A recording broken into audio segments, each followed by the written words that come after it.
महाभारत में ऐसा योद्धा जिसकी आयु सबसे कम थी, लेकिन फिर भी उसकी वीरता को देखकर खुद कौरव भी हैरान थे।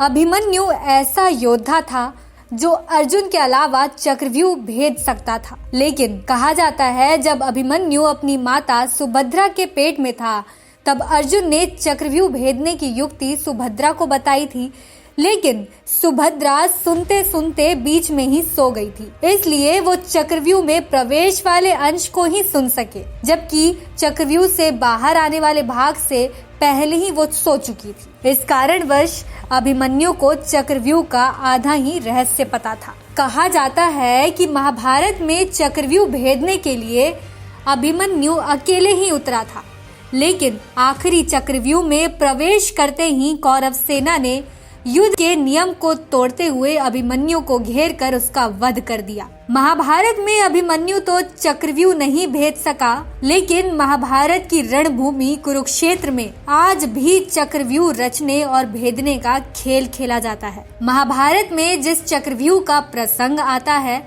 उसका अर्थ है सैनिकों का ऐसा जाल जिसमें से कोई भी योद्धा आसानी से नहीं निकल सकता। कई हजार सैनिक मिलकर कई किलोमीटर की दूरी तक एक ऐसा चक्र बना लेते हैं जिसमें प्रवेश करके कोई भी आसानी से बाहर नहीं जा सकता। हर तरफ से शत्रु सैनिकों से घिरे होने के कारण किसी भी योद्धा को आसानी से हराया जा सकता था। महाभारत में केवल कृष्ण, अर्जुन और अभिमन्यु को चक्रव्यूह भेदना आता था।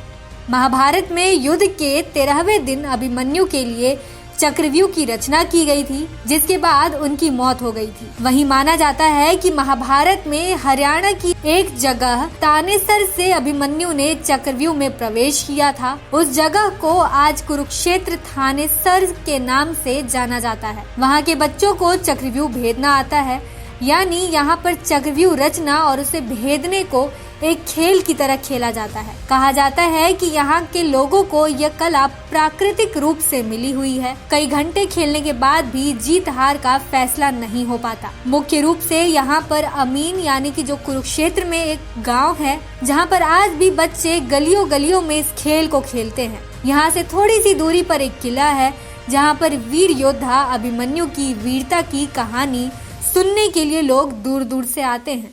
तो दोस्तों, कैसा लगा आपको आज का हमारा ये वीडियो? हमें कमेंट बॉक्स में जाके जरूर बताएं और हमारे चैनल को लाइक, शेयर और सब्सक्राइब करना ना भूलें। धन्यवाद।